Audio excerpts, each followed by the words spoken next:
मुझे कुछ लोग जो ज़ीरक नहीं समझते हैं, वो मेरी फहम को बेशक नहीं समझते हैं। मैं उनके सामने दिल खोल के रख दूं कैसे, जो मेरी आह की ठंडक नहीं समझते हैं। जख्म गहरे बहुत दे जाते हैं कांटे अक्सर, सारे फूलों को मुबारक नहीं समझते हैं।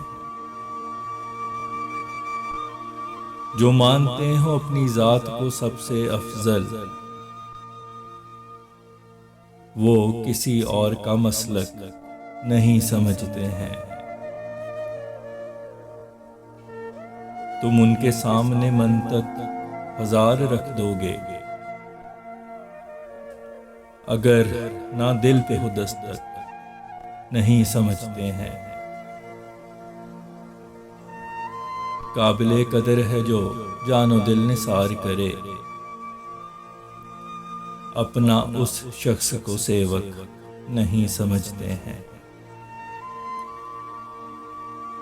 आपको देख के हर बार जो बढ़ जाती है,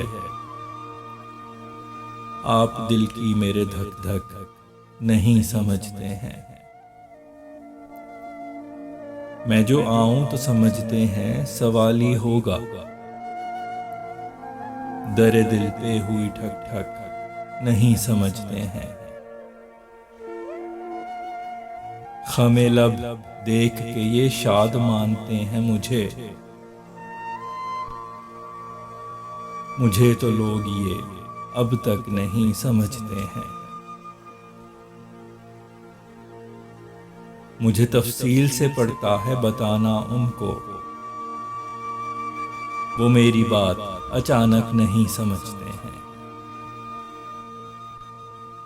बाज दिल से लगा के रखते हैं गजलें तेरी, बाज फैसल तुझे लेखक नहीं समझते हैं।